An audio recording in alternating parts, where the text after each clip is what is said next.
ಎಲ್ಲರಿಗೂ ನಮಸ್ಕಾರ. ಈ ದಿನ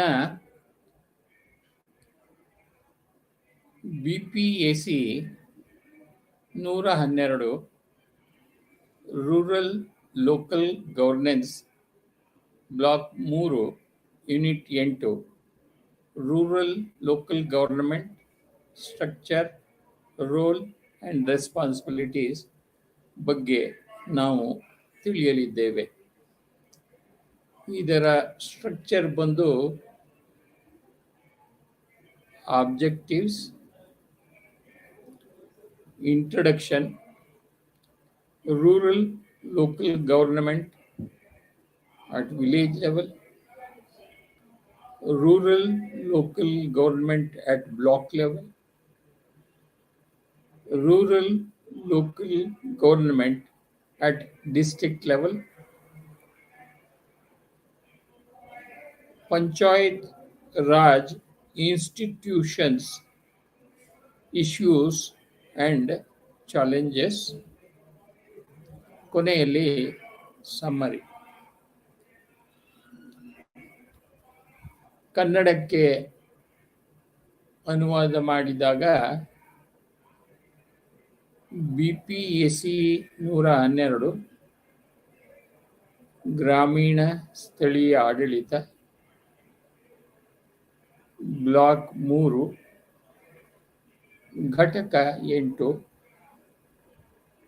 ಗ್ರಾಮೀಣ ಸರ್ಕಾರದ ರಚನೆ, ಪಾತ್ರ ಮತ್ತು ಜವಾಬ್ದಾರಿಗಳು.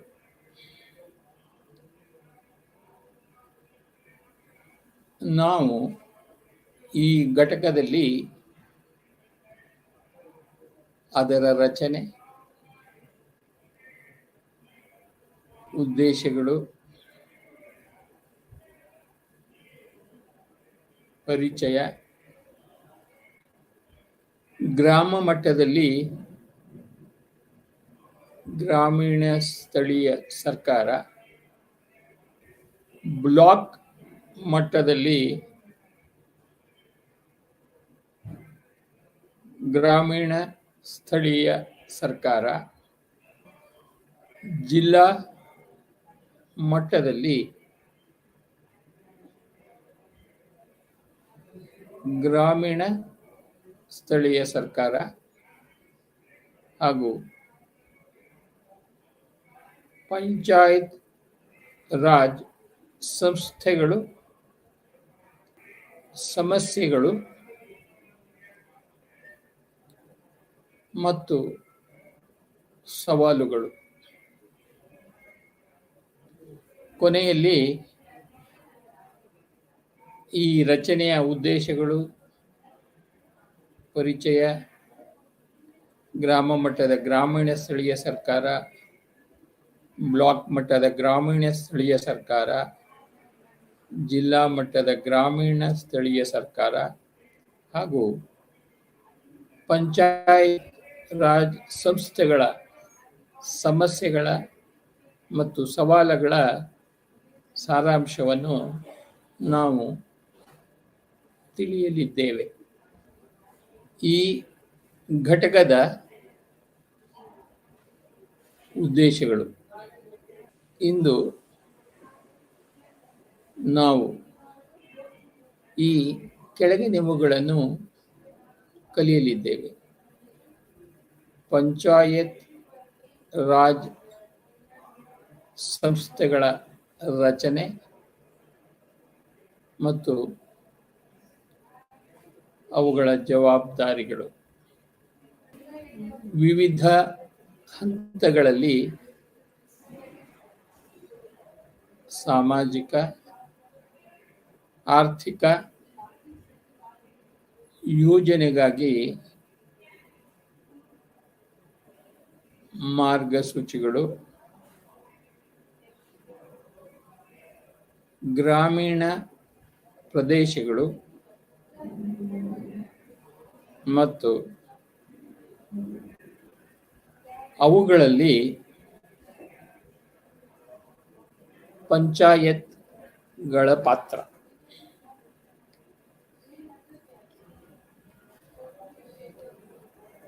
ಪಂಚಾಯತ್ ರಾಜ್ ಸಂಸ್ಥೆಗಳ ಕಾರ್ಯನಿರ್ವಹಣೆ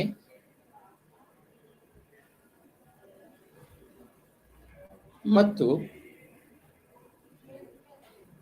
ತಮ್ಮ ಜವಾಬ್ದಾರಿಗಳನ್ನು ಸಮರ್ಥವಾಗಿ ನಿರ್ವಹಿಸಲು ಸಾಧ್ಯವಾಗುವಂತೆ ಪಂಚಾಯತ್ಗಳನ್ನು ಬಲಪಡಿಸಲು ಸರ್ಕಾರದ ಕಾರ್ಯತಂತ್ರವನ್ನು ಎತ್ತಿ ತೋರಿಸುವುದು. 8.1 ಇಂಟ್ರಡಕ್ಷನ್ ಅಂದರೆ ಪರಿಚಯ. ಸ್ಥಳೀಯ ಸರ್ಕಾರದ ಪರಿಕಲ್ಪನೆಯು ಅಂಗಸಂಸ್ಥೆಯ ತತ್ವವನ್ನು ಆಧರಿಸಿದೆ, ಏಕೆಂದರೆ ಅದು ಪೂರಕಗಳನ್ನು ವಿಸ್ತರಿಸುತ್ತದೆ ಮತ್ತು ಅಧಿಕಾರಿಗಳ ಪ್ರತ್ಯೇಕತೆಯ ತತ್ವವನ್ನು ಬಹಿರಂಗಪಡಿಸುತ್ತದೆ. ಒಂದು ಸಾಮಾನ್ಯ ವ್ಯಾಖ್ಯಾನವೆಂದರೆ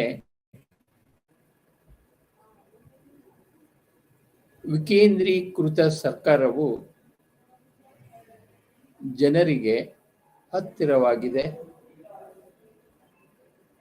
ಮತ್ತು ನಿರ್ದಿಷ್ಟ ವಿಷಯಗಳಲ್ಲಿ ಅದರ ನಾಗರಿಕರ ಆದ್ಯತೆಗಳು ಅಥವಾ ಅಗತ್ಯಗಳಿಗೆ ಪ್ರತಿಕ್ರಿಯಿಸಲು ಹೆಚ್ಚು ಸೂಕ್ತವಾಗಿದೆ.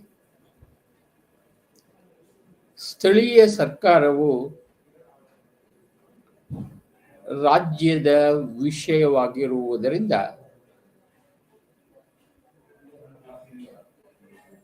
ಭಾರತೀಯರ ಆರ್ಟಿಕಲ್ 243G ಯ ಪ್ರಕಾರ ಒಂದು ರಾಜ್ಯದ ಶಾಸಕಾಂಗವು ಕಾನೂನಿನ ಮೂಲಕ ಪಂಚಾಯತ್ಗಳಿಗೆ ಸ್ಥಳೀಯ ಸ್ವಯಂ ಸರ್ಕಾರದ ಸಂಸ್ಥೆಗಳಾಗಿ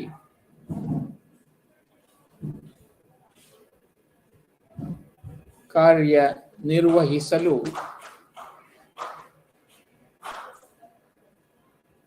ಅಗತ್ಯವಾದ ಅಧಿಕಾರ ಮತ್ತು ಅಧಿಕಾರವನ್ನು ನೀಡಬಹುದು ಎಂದು ಸಂವಿಧಾನವು ಆದೇಶಿಸುತ್ತದೆ.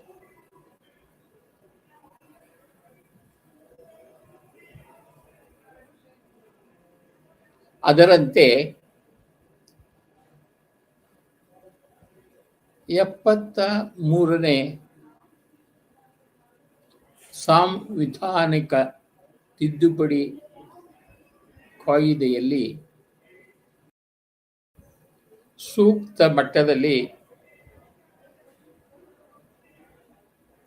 ಪಂಚಾಯತ್ಗಳಿಗೆ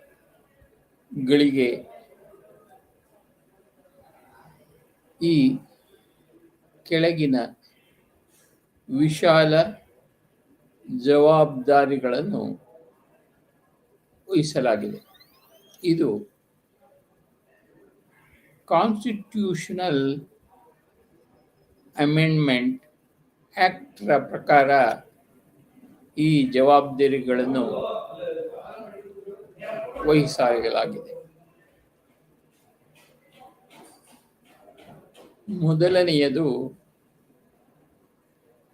ಆರ್ಥಿಕ ಅಭಿವೃದ್ಧಿ ಮತ್ತು ಸಾಮಾಜಿಕ ನ್ಯಾಯಕ್ಕಾಗಿ ಯೋಜನೆಗಳನ್ನು ಸಿದ್ಧಪಡಿಸುವುದು ಮತ್ತು ಎರಡನೆಯದಾಗಿ 11ನೇ ಶೆಡ್ಯೂಲ್ನಲ್ಲಿ ಮಾಡಲಾದ ವಿಷಯಗಳಿಗೆ ಸಂಬಂಧಿಸಿದಂತೆ ಅವರಿಗೆ ವಹಿಸಿಕೊಡಬಹುದಾದ ಆರ್ಥಿಕ ಅಭಿವೃದ್ಧಿ ಮತ್ತು ಸಾಮಾಜಿಕ ನ್ಯಾಯಕ್ಕಾಗಿ ಯೋಜನೆಗಳ ಅನುಷ್ಠಾನ.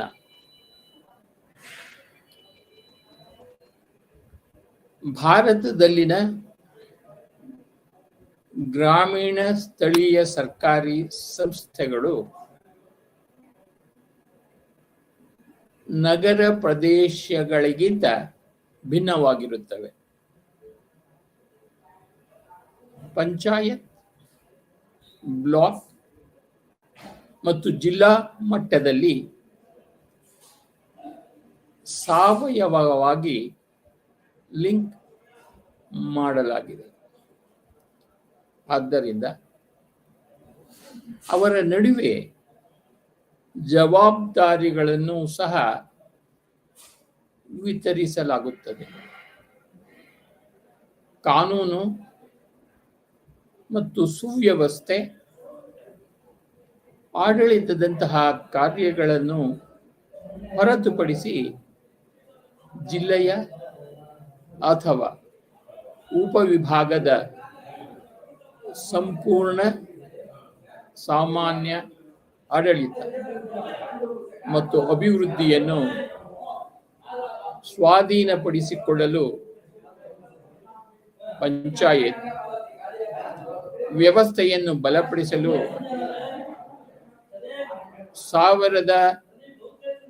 1957ರಲ್ಲಿ ರಚಿಸಲಾದ ಬಲವಂತರಾಯ್ ಮೆಹ್ತಾ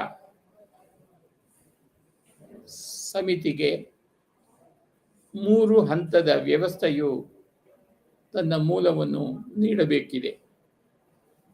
ನ್ಯಾಯ ಮತ್ತು ಆಯ್ದ ಕಾರ್ಯಗಳಿಗೆ ಸಂಬಂಧಿಸಿದಂತೆ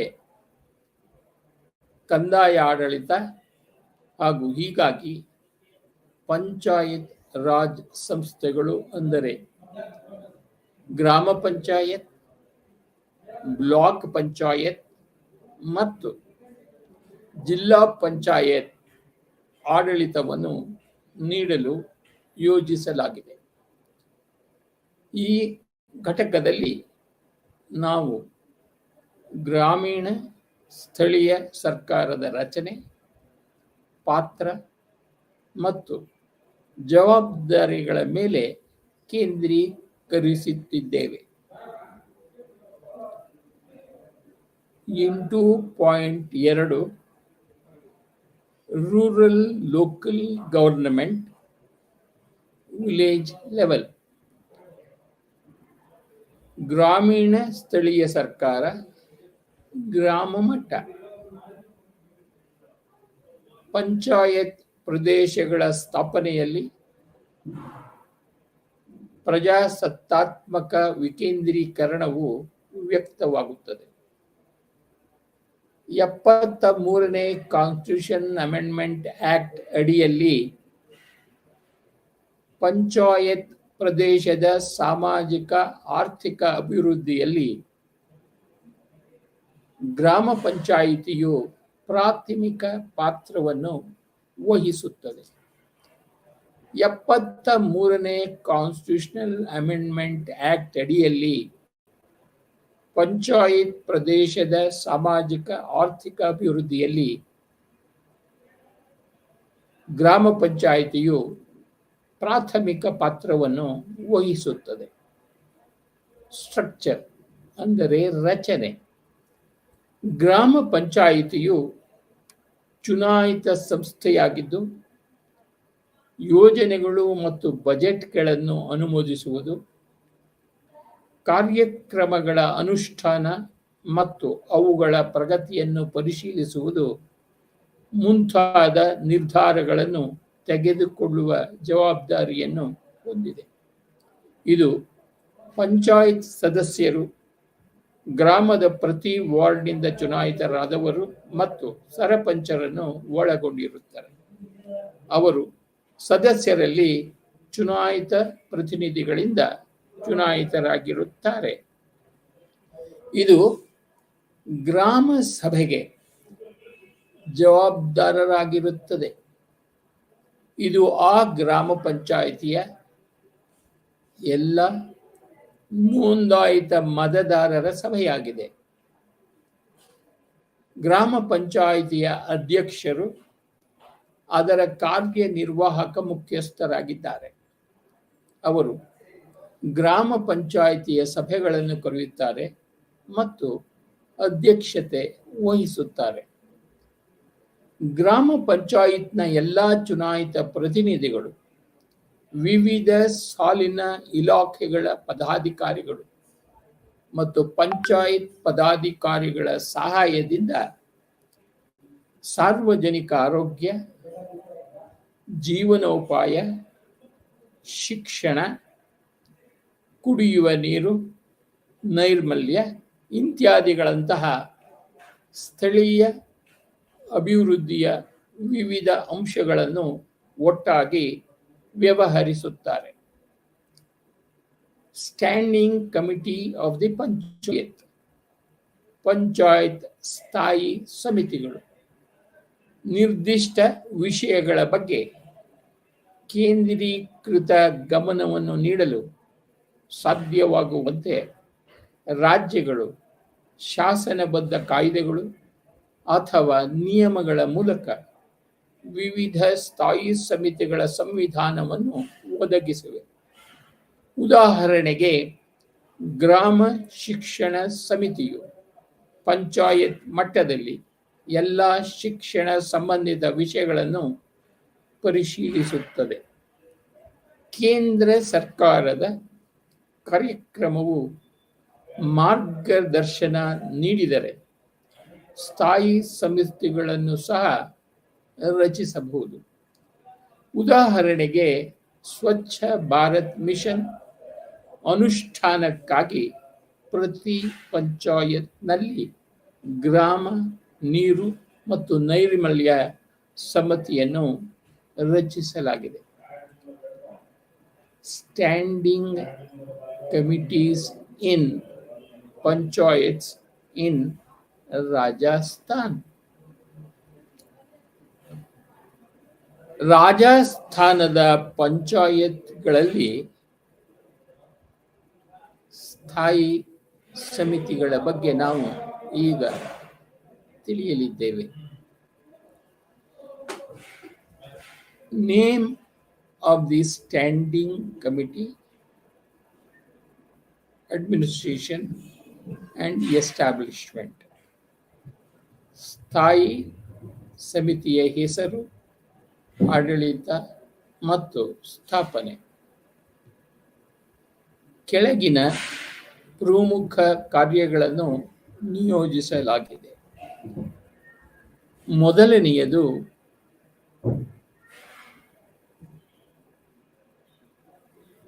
ವಸತಿ ಪ್ಲಾಟ್ಗಳ ಮಾರಾಟ ಮತ್ತು ವರ್ಗಾವಣೆಗೆ ಸಂಬಂಧಿಸಿದ ಆಡಳಿತಾತ್ಮಕ ಕ್ರಮ. ಮೂರನೆಯದು ಭೂ ಗಡಿ ವಿವಾದಗಳ ಪರಿಹಾರ.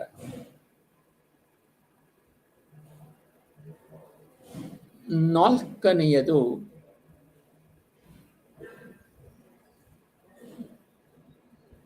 ಗೋಮಾಳದಂತಹ ಸಾರ್ವಜನಿಕ ಭೂಮಿಯ ಮೇಲಿನ ಅತಿಕ್ರಮಣವನ್ನು ತೆಗೆಯುವುದು.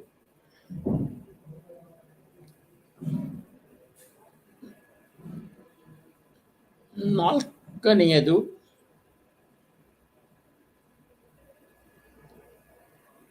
ಹಳೆಯ ಕಟ್ಟಡಗಳಿಗೆ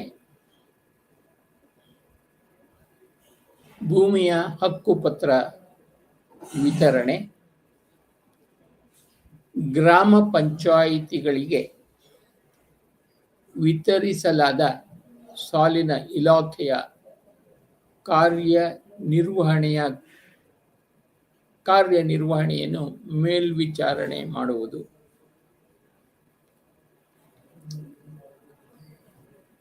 ವಂಚಿತ ಕಾರ್ಯನಿರ್ವಾಹಕರ ವಿರುದ್ಧ ಶಿಸ್ತು ಕ್ರಮಕ್ಕೆ ಶಿಫಾರಸು ಮಾಡುವುದು. ಈಗ ಫೈನಾನ್ಸ್ ಅಂಡ್ ಟ್ಯಾಕ್ಸೇಷನ್ ಬಗ್ಗೆ ತಿಳಿಯಲಿದ್ದೇವೆ. ಹಣಕಾಸು ಮತ್ತು ತೆರಿಗೆ.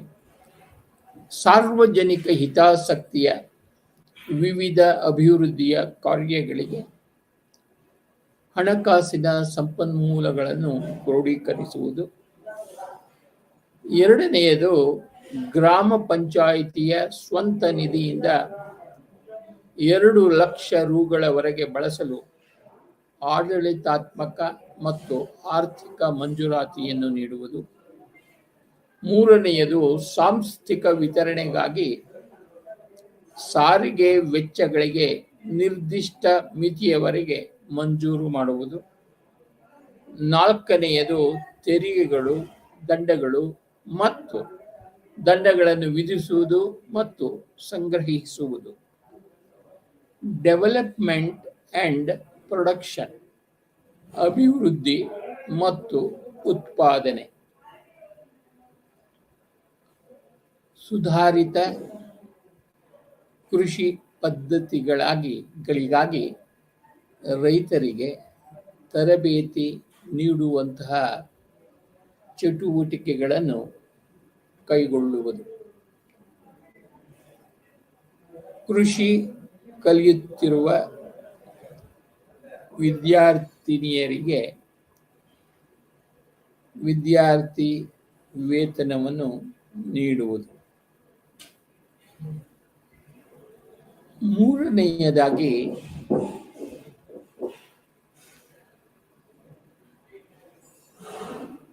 ನವೀನ ಕೃಷಿ ಪದ್ಧತಿಗಳನ್ನು ಕಲಿಯಲು ಇತರ ರಾಜ್ಯಗಳಿಗೆ ರೈತರ ಮಾನ್ಯತೆ ಭೇಟಿಗಳನ್ನು ಆಯೋಜಿಸುವುದು. ನಾಲ್ಕನೆಯದು, ಕೃಷಿ ಉಪಕರಣಗಳು ಮತ್ತು ಕೃಷಿ ಪದ್ಧತಿಗಳ ಪ್ರದರ್ಶನವನ್ನು ಆಯೋಜಿಸುವುದು. ಐದನೆಯದು, ಸುಧಾರಿತ ಬೀಜಗಳನ್ನು ವಿತರಿಸುವುದು ಇತ್ಯಾದಿ. ಡೈರಿ, ಮೀನುಗಾರಿಕೆ ಮತ್ತು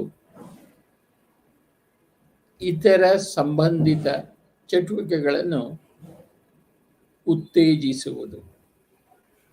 ಎಜುಕೇಶನ್, ಶಿಕ್ಷಣ, ಸಾರ್ವತ್ರಿಕ ದಾಖಲಾತಿಯನ್ನು ಖಚಿತಪಡಿಸಿಕೊಳ್ಳುವುದು. 12ನೇ ತರಗತಿವರೆಗಿನ ವಿದ್ಯಾರ್ಥಿಗಳಿಗೆ ಉಚಿತ ಪಠ್ಯ ಪುಸ್ತಕಗಳನ್ನು ವಿತರಿಸಲು ಸಹಾಯ ಮಾಡುವುದು.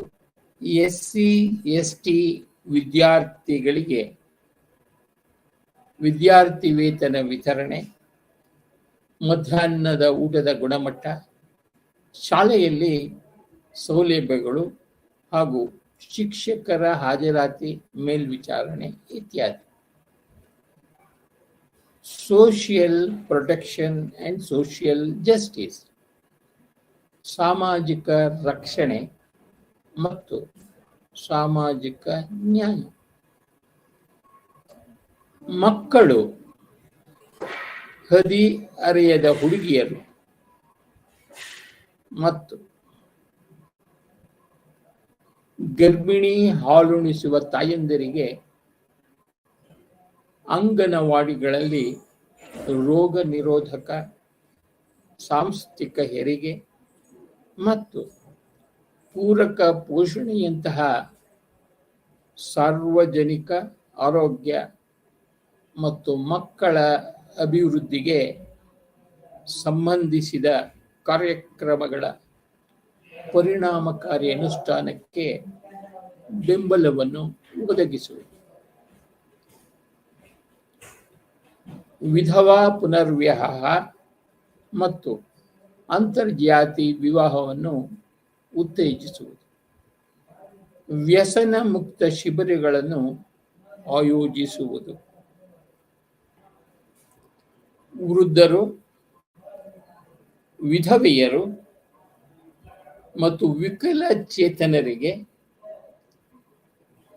ಪಿಂಚಣಿ ಮತ್ತು ವಿದ್ಯಾರ್ಥಿ ವೇತನದಂತಹ ಸಾಮಾಜಿಕ ಸಹಾಯವನ್ನು ಶಿಫಾರಸು ಮಾಡುವುದು. ಪಂಚಾಯಿತಿಯು ರಾಜಸ್ಥಾನದಲ್ಲಿ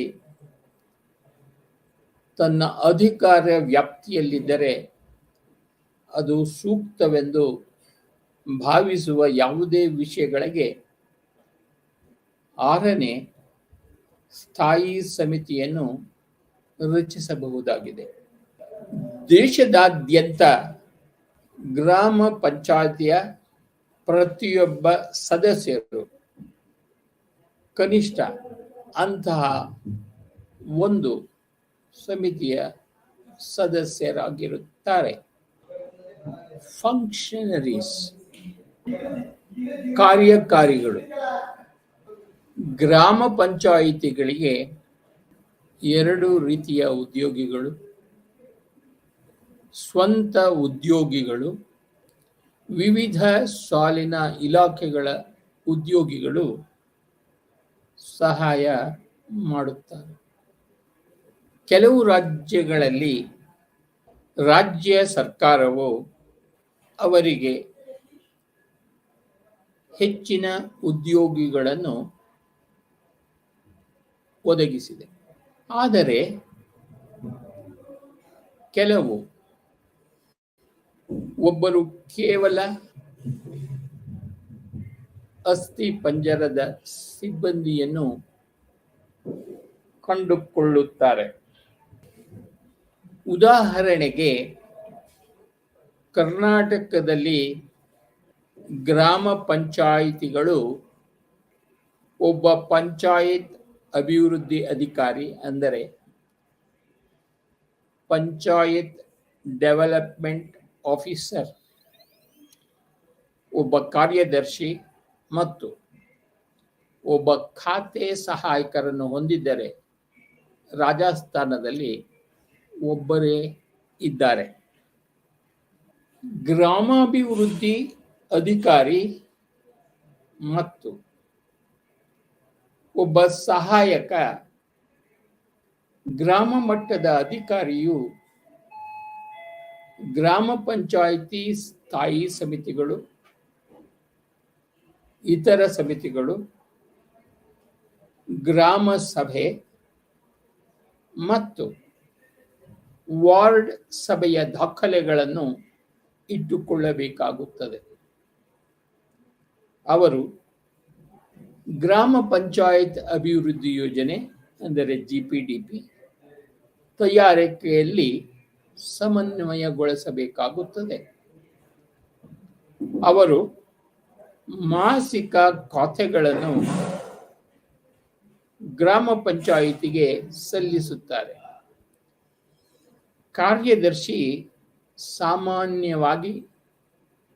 ಸಾಮಾನ್ಯ ಆಡಳಿತದಲ್ಲಿ ಪಂಚಾಯತ್ ಡೆವಲಪ್ಮೆಂಟ್ ಆಫೀಸರ್ಗೆ ಸಹಾಯ ಮಾಡುತ್ತಾರೆ. ಸಂಪನ್ಮೂಲ ಲಭ್ಯತೆಯ ಆಧಾರದ ಮೇಲೆ ಗ್ರಾಮ ಪಂಚಾಯಿತಿಗಳು ಅಗತ್ಯಕ್ಕೆ ಅನುಗುಣವಾಗಿ ಗುತ್ತಿಗೆ ಸಿಬ್ಬಂದಿಯನ್ನು ನೇಮಿಸಿಕೊಳ್ಳಬಹುದು. Role and responsibilities of the gram panchayat. ಗ್ರಾಮ ಪಂಚಾಯತ್ನ ಪಾತ್ರ ಮತ್ತು ಜವಾಬ್ದಾರಿಗಳು. ಪಂಚಾಯತ್ಗಳ ಪಾತ್ರ ಮತ್ತು ಜವಾಬ್ದಾರಿಗಳು ವರ್ಷಗಳಲ್ಲಿ ಪ್ರಚಂಡ ಬದಲಾವಣೆಗಳನ್ನು ಕಂಡಿದೆ. ಸಂವಿಧಾನ ರಚನೆಯಾದಾಗ ಗ್ರಾಮ ಪಂಚಾಯಿತಿಗಳನ್ನು ಸ್ವರಾಜ್ಯದ ಘಟಕಗಳಾಗಿ ರೂಪಿಸಲಾಗಿತ್ತು. ಅದರ ಅನುಸಾರವಾಗಿ ಸರ್ಕಾರವು ಒದಗಿಸುವ ಜನರ ಸ್ವಂತ ಪ್ರಜಾಪ್ರಭುತ್ವ ಮತ್ತು ಸಹಕಾರಿ ಸಂಸ್ಥೆಗಳ ಮೂಲಕ ಹಳ್ಳಿಯ ಜೀವನದ ಸಾಮಾಜಿಕ ಆರ್ಥಿಕ ಪರಿವರ್ತನೆಯ ಜವಾಬ್ದಾರಿಯನ್ನು ಅವರಿಗೆ ನೀಡಲಾಯಿತು. ಮಹಾತ್ಮ ಗಾಂಧಿಯವರ ಜನ್ಮದಿನದಂದು, ಅಂದರೆ ಅಕ್ಟೋಬರ್ 2ರಂದು ಪ್ರಾರಂಭಿಸಲಾದ ಸಮುದಾಯ ಅಭಿವೃದ್ಧಿ ಕಾರ್ಯಕ್ರಮದ ಅಡಿಯಲ್ಲಿ ತಾಂತ್ರಿಕ ಸೇವೆಗಳು, ಪೂರೈಕೆ ಮತ್ತು ಸಾಲ ಕಾರ್ಯಕ್ರಮವು ದೇಶ ಮತ್ತು ವಿದೇಶಗಳಲ್ಲಿನ ಅನುಭವಗಳು, ಹಣಕಾಸು ಆಯೋಗದ ಶಿಫಾರಸುಗಳು ಮತ್ತು grow more food inquiry committee ಇವೆಲ್ಲವೂ 1952 ಆಧರಿಸಿದೆ. ಸಿಡಿಪಿಯು ಇದಕ್ಕೆ ಒತ್ತು ಮತ್ತು ಹಿಂದುಳಿದ ವರ್ಗಗಳಿಗೆ ವಿಶೇಷ ಹೊತ್ತು ನೀಡುವ ಮೂಲಕ ಇಡೀ ಸಮುದಾಯದ ಸರ್ವತೋಮುಖ ಅಭಿವೃದ್ಧಿ. ಆದಾಗ್ಯೂ ಇದು ಗ್ರಾಮೀಣ ಜನತೆಯ ಸ್ಥಿತಿಗತಿಗಳನ್ನು ಸುಧಾರಿಸುವಲ್ಲಿ ಅಥವಾ ಕೃಷಿ ಕ್ಷೇತ್ರದಲ್ಲಿ ಹೆಚ್ಚಿನ ಅಭಿವೃದ್ಧಿಯಲ್ಲಿ ನಿರೀಕ್ಷಿತ ಬದಲಾವಣೆಗಳನ್ನು ತರಲು ಸಾಧ್ಯವಾಗಲಿಲ್ಲ. ಜನಪರ ಕಾರ್ಯಕ್ರಮವಾಗಿರುವುದಕ್ಕೆ ಕಾರಣಗಳನ್ನು ಹೇಳಲಾಯಿತು. ಜನರಿಗೆ ಮಾಲೀಕತ್ವದ ಪ್ರಜ್ಞೆ ಬರಲಿಲ್ಲ. ಇದಲ್ಲದೆ ತರಬೇತಿ ಪಡೆಯದ ವಿಸ್ತರಣಾ ಕಾರ್ಮಿಕರಿಗೆ ಸಮನ್ವಯತೆಯ ಕೊರತೆ ಇದೆ. ಹೆಚ್ಚುವರಿಯಾಗಿ ಬ್ಲಾಕ್ ಮಟ್ಟದಲ್ಲಿ ಕ್ರಿಯಾತ್ಮಕ ಜವಾಬ್ದಾರಿಯ ಕೊರತೆಯು ಉತ್ತಮ ಗೊಂದಲ ಮತ್ತು ಅಂತರ ಇಲಾಖೆಯ ಅಸೂಯೆಗೆ ಕಾರಣವಾಯಿತು. ತರುವಾಯ ಈ ಸಂಸ್ಥೆಗಳನ್ನು ರೋಮಾಂಚನಗೊಳಿಸಲು ಕಾಲಕಾಲಕ್ಕೆ ಹಲವಾರು ಸಮಿತಿಗಳನ್ನು ನೇಮಿಸಲಾಯಿತು. ಅವುಗಳಲ್ಲಿ ಗಮನಾರ್ಹವಾದವುಗಳೆಂದರೆ ಬಲವಂತರಾಯ್ ಮೆಹ್ತಾ, ಅಶೋಕ ಮೆಹ್ತಾ, CH ಹನುಮಂತರಾವ್, GVK ರಾವ್ ಮತ್ತು LM ಸಿಂಘ್ವಿ 73ನೇ ಕಾನ್ಸ್ಟಿಟ್ಯೂಷನಲ್ ಅಮೆಂಡ್ಮೆಂಟ್ ಆಕ್ಟ್ ಅವರಿಗೆ ಸಾಂವಿಧಾನಿಕ ಸ್ಥಾನಮಾನ ನೀಡಿದೆ. ಗ್ರಾಮ ಪಂಚಾಯಿತಿಗಳು ಆಗಿವೆ. ಗ್ರಾಮ ಮಟ್ಟದಲ್ಲಿ ಆರ್ಥಿಕ ಅಭಿವೃದ್ಧಿ ಮತ್ತು ಸಾಮಾಜಿಕ ನ್ಯಾಯಕ್ಕಾಗಿ ಗ್ರಾಮ ಪಂಚಾಯತ್ ಅಭಿವೃದ್ಧಿ ಯೋಜನೆ ತಯಾರಿಸಲು ಕಡ್ಡಾಯಗೊಳಿಸಲಾಗಿದೆ. ಗ್ರಾಮೀಣ ಭಾರತದ ಪರಿವರ್ತನೆಗಾಗಿ ರಾಷ್ಟ್ರೀಯ ಪ್ರಾಮುಖ್ಯತೆಯ ವಿಷಯಗಳ ಪ್ರಮುಖ ಯೋಜನೆಗಳು, ಕಾರ್ಯಕ್ರಮಗಳ ಪರಿಣಾಮಕಾರಿ ಅನುಷ್ಠಾನದಲ್ಲಿ ಗ್ರಾಮ ಪಂಚಾಯತ್ಗಳು ಮಹತ್ವದ ಪಾತ್ರವನ್ನು ವಹಿಸುತ್ತವೆ ಎಂದು ನಿರೀಕ್ಷಿಸಲಾಗಿತ್ತು. ಅಧಿಕಾರಿಗಳ ಅರ್ಥಪೂರ್ಣ ವಿಕೇಂದ್ರೀಕರಣವಾಗಲಿ. ಆದಾಗ್ಯೂ ದೇಶದಾದ್ಯಂತ ಇರುವ ರಾಜ್ಯಗಳ ನಿರಾಸಕ್ತಿಯು ನಿಜವಾದ ಸ್ಥಳೀಯ ಸ್ವಸರ್ಕಾರವಾಗಲು ಇನ್ನೂ ಸವಾಲುಗಳನ್ನು ಎದುರಿಸುತ್ತದೆ ಎಂದರ್ಥ. ಗ್ರಾಮ ಪಂಚಾಯಿತಿ ಯೋಜನೆಗಳನ್ನು ಸಿದ್ಧಪಡಿಸುವಲ್ಲಿ ವಿಳಂಬ ಮತ್ತು ಅಸಮರ್ಪಕತೆ ಕಂಡುಬಂದಿದೆ.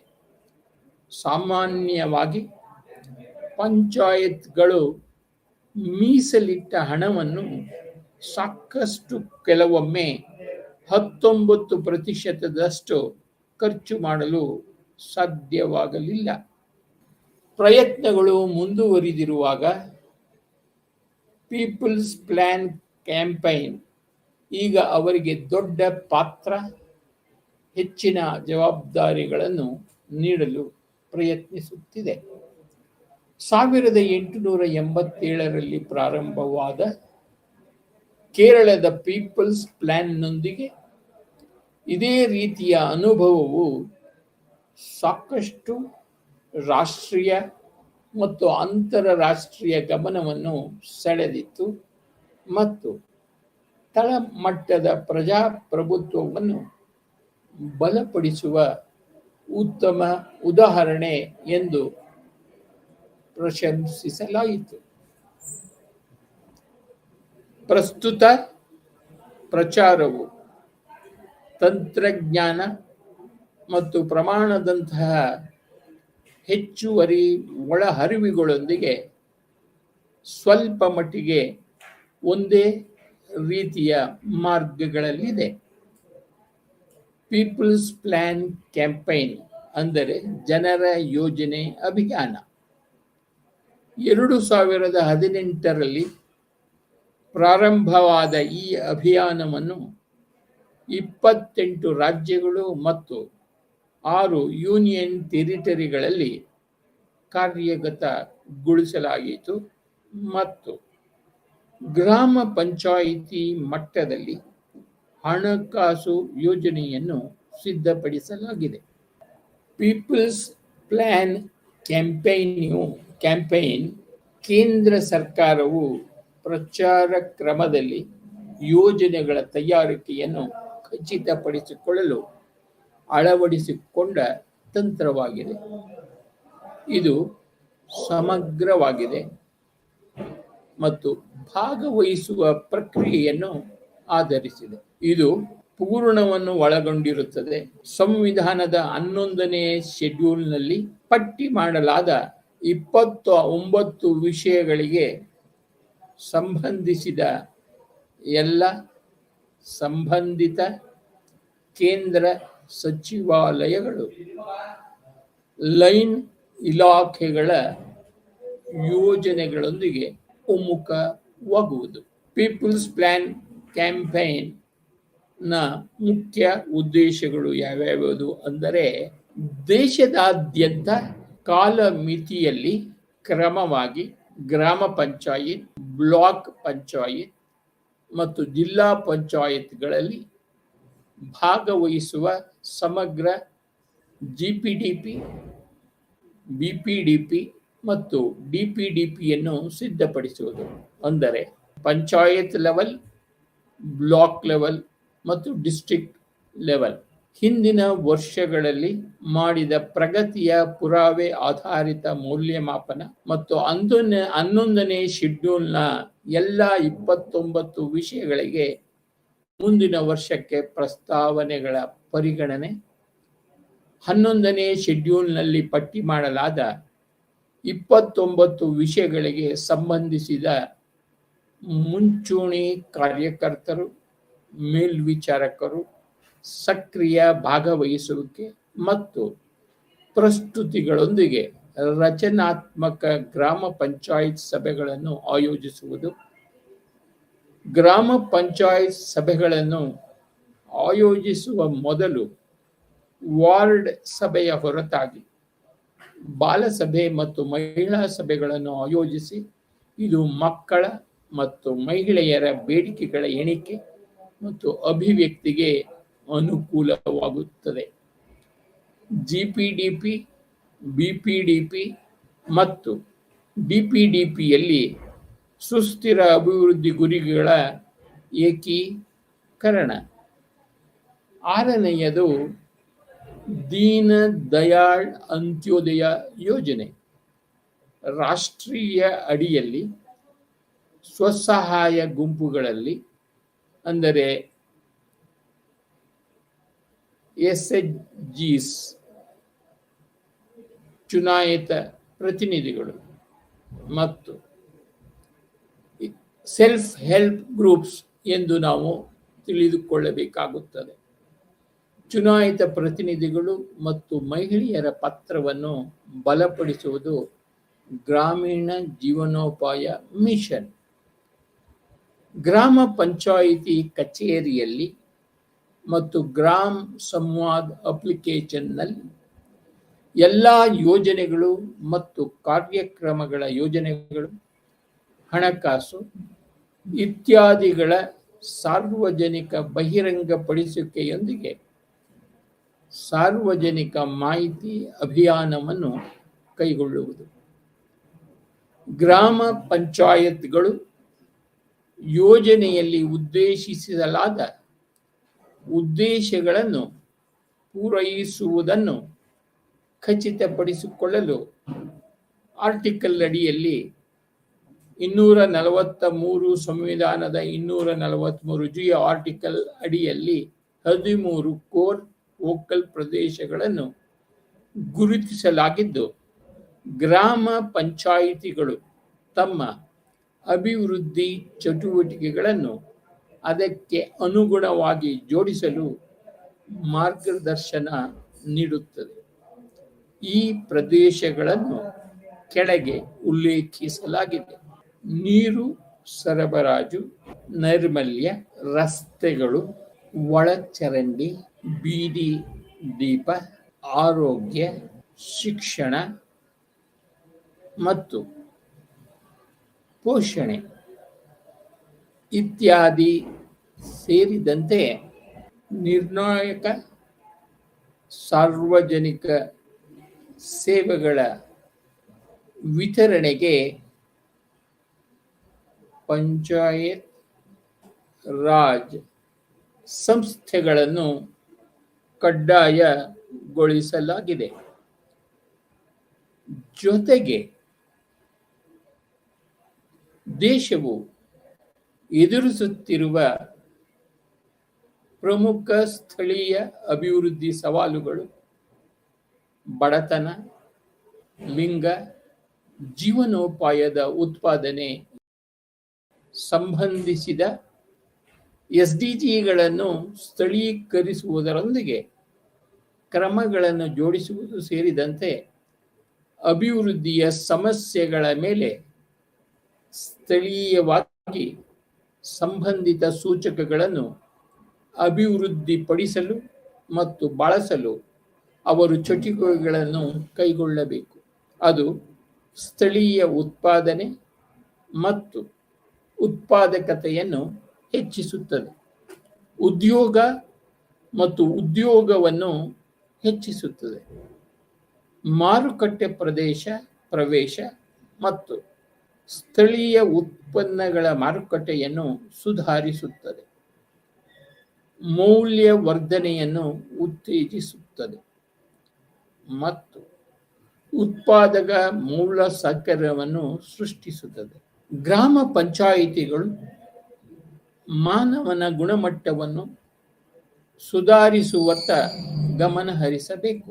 ಅಂಗನವಾಡಿಗಳು, ಶಾಲೆಗಳು, ಆಸ್ಪತ್ರೆಗಳ ಮೂಲಕ ಅಭಿವೃದ್ಧಿ ಸೂಚ್ಯಂಕ ಮತ್ತು ಅವುಗಳಿಗೆ ಪ್ರವೇಶವನ್ನು ಹೆಚ್ಚಿಸುವುದು, ದುರ್ಬಲ ಮತ್ತು ಅಂಚಿನಲ್ಲಿರುವ ವಿಭಾಗ ಮತ್ತು SCಗಳು, STಗಳು, OBCಗಳು, ಅಲ್ಪಸಂಖ್ಯಾತರು, ವಿಕಲಚೇತನರು ಹಾಗೂ ವೃದ್ಧರು, ಮಹಿಳೆಯರು, ಮಕ್ಕಳು, ಬಂಧಿತ ಕಾರ್ಮಿಕರು, ಬಾಲ ಕಾರ್ಮಿಕರು,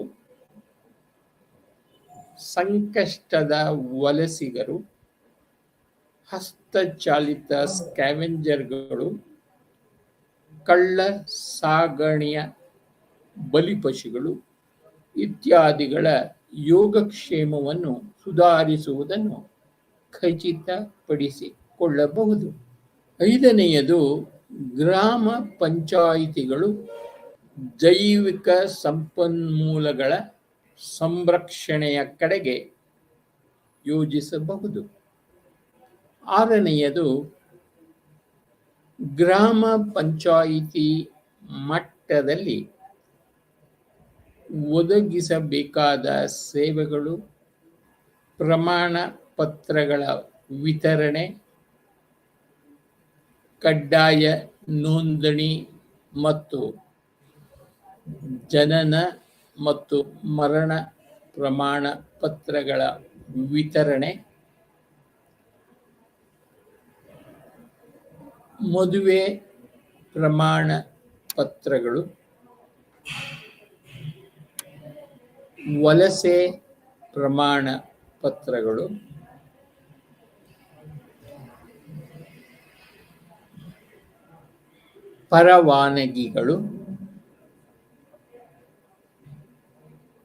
ಪರವಾನಗಿಗಳ ಸಮಸ್ಯೆಗಳು ಮತ್ತು ಸಾಮಾಜಿಕ ಭದ್ರತಾ ಪಿಂಚಣಿಗಳನ್ನು ಒಳಗೊಂಡಿದೆ. ಇವುಗಳಿಗೆ ವಿಶೇಷ ಆದ್ಯತೆಯನ್ನು ನೀಡಬೇಕಾಗುತ್ತದೆ ಹಾಗೂ ಸೇವೆಗಳ ಎಲೆಕ್ಟ್ರಾನಿಕ್ ವಿತರಣೆಗೆ ಒತ್ತು ನೀಡಬೇಕಾಗುತ್ತದೆ. 7ನೇಯದು ಹೊಣೆಗಾರಿಕೆ,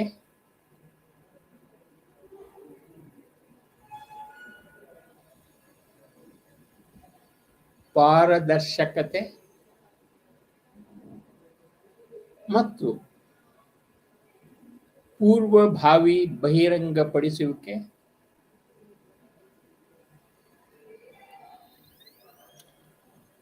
ಮತ್ತು ಬಜೆಟ್ ಮತ್ತು ವೆಚ್ಚದ ಸಮುದಾಯ ಆಧಾರಿತ ಮೇಲ್ವಿಚಾರಣೆಗೆ ಒತ್ತು ನೀಡುವುದು ಅವಶ್ಯಕವಾಗಿರುತ್ತದೆ. 8ನೇಯದು ಕೌಶಲ್ಯ ನಿರ್ಮಾಣದಲ್ಲಿ ಪ್ರಮುಖ ಪಾತ್ರವನ್ನು ವಹಿಸಿ ಮತ್ತು ಮಹಿಳೆಯರು ಸೇರಿದಂತೆ ಅತ್ಯಂತ ದುರ್ಬಲ ವಿಭಾಗಗಳು ಕಾರ್ಯಕ್ರಮದಲ್ಲಿ ಭಾಗವಹಿಸುವುದನ್ನು ಖಚಿತಪಡಿಸಿಕೊಳ್ಳಬೇಕಾಗುತ್ತದೆ.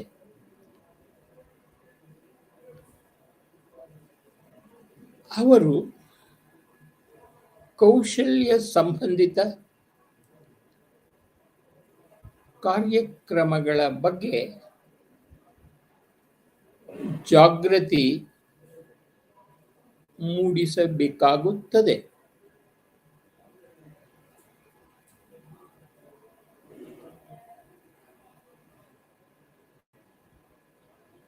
ಸಜ್ಜುಗೊಳಿಸುವ ಪ್ರಯತ್ನಗಳನ್ನು ಸುಗಮಗೊಳಿಸಬೇಕು ಮತ್ತು ಮಾರುಕಟ್ಟೆ ಮೌಲ್ಯಮಾಪನದ ಆಧಾರದ ಮೇಲೆ ಕೌಶಲ್ಯ ಬೇಡಿಕೆ ಮತ್ತು ಉದ್ಯೋಗಕ್ಕಾಗಿ ಡಾಟಾ ಬೇಸ್ ಅನ್ನು ರಚಿಸಬೇಕಾಗುತ್ತದೆ.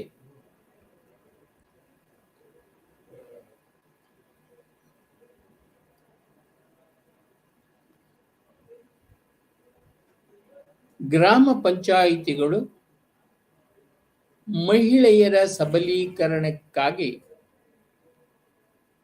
ಚಟುವಟಿಕೆಗಳನ್ನು ಯೋಜಿಸಬೇಕಾಗುತ್ತದೆ. ಎಲ್ಲ ಚಟುವಟಿಕೆಗಳಲ್ಲಿ ಲಿಂಗ ಮುಖ್ಯ ವಾಹಿನಿಯು ಗ್ರಾಮ ಪಂಚಾಯಿತಿ ಡೆವಲಪ್ಮೆಂಟ್ ಪ್ಲಾನ್ನ ತಯಾರಿಕೆಯ ಅವಿಭಾಜ್ಯ ಅಂಗವಾಗಿರುತ್ತದೆ. ಗ್ರಾಮ ಪಂಚಾಯಿತಿಗಳು ಸುಸ್ಥಿರ ಅಭಿವೃದ್ಧಿಗಾಗಿ ಪ್ರಾದೇಶಿಕ ಯೋಜನೆಯ ಪ್ರಕ್ರಿಯೆಯನ್ನು ವಿವರಿಸುವ ಗ್ರಾಮೀಣ ಪ್ರದೇಶ ಅಭಿವೃದ್ಧಿ ಯೋಜನೆ ರೂಪಿಸುವಿಕೆ ಮತ್ತು ಅನುಷ್ಠಾನದ ಮಾರ್ಗಸೂಚಿಗಳಿಗೆ ಬದ್ಧರಾಗಿರಬೇಕಾಗುತ್ತದೆ. ಐಟಂ ಕೆನಲ್ಲಿ ವಿಪತ್ತುಗಳ ಪರಿಣಾಮವನ್ನು ಪರಿಹರಿಸುವಲ್ಲಿ ತಗ್ಗಿಸುವಲ್ಲಿ ಸ್ಥಳೀಯ ಸಂಸ್ಥೆಗಳು ಬಹಳ ಮುಖ್ಯವಾದ ಪಾತ್ರವನ್ನು ವಹಿಸುತ್ತವೆ. ಎಲ್ನಲ್ಲಿ ಪಂಚಾಯತ್ ಬಳಕೆಯ ಮೂಲಕ ಪಂಚಾಯತ್ತನ್ನು ಈ ಸಕ್ರಿಯಗೊಳಿಸುವುದನ್ನು ಖಚಿತಪಡಿಸಿಕೊಳ್ಳುವುದು ಎಂಟರ್ಪ್ರೈಸ್ ಸೂಟ್ಸ್.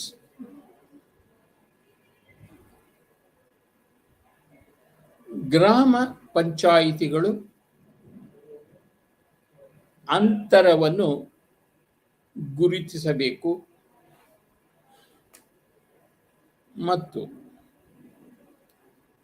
ಅದಕ್ಕೆ ಸಂಬಂಧಿಸಿದ ಆದ್ಯತೆಗಳ ಅಗತ್ಯತೆಗಳನ್ನು ಗುರುತಿಸಬೇಕು.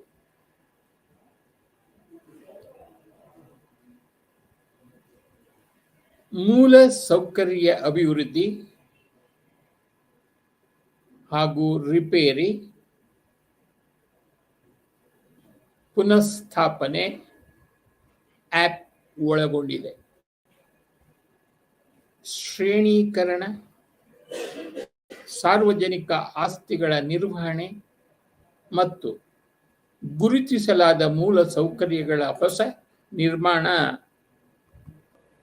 ನಾವು ಇನ್ನೊಂದು ಬಾರಿ ನೋಡುವುದಾದರೆ,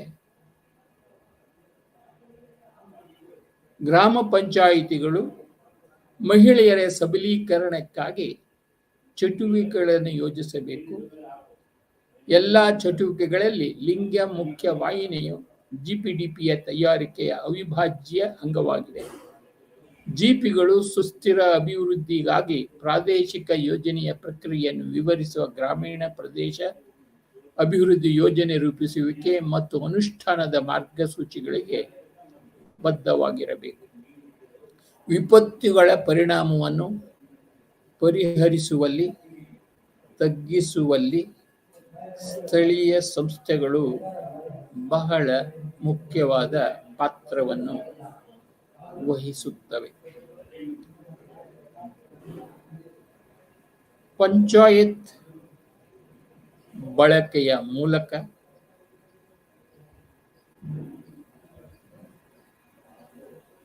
ಪಂಚಾಯತ್ತನ್ನು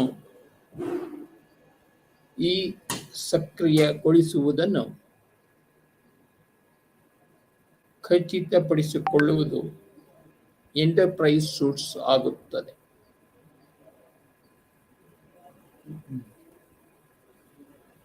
ಗ್ರಾಮ ಪಂಚಾಯಿತಿಗಳು ಅಂತರವನ್ನು ಗುರುತಿಸಬೇಕು ಮತ್ತು ಅದಕ್ಕೆ ಸಂಬಂಧಿಸಿದ ಆದ್ಯತೆಗಳ ಅಗತ್ಯತೆಗಳನ್ನು ಗುರುತಿಸಬೇಕು. ಮೂಲ ಸೌಕರ್ಯ ಅಭಿವೃದ್ಧಿ, ರಿಪೇರಿ,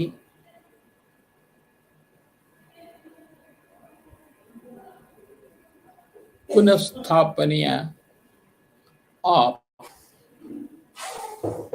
ಒಳಗೊಂಡಿದೆ.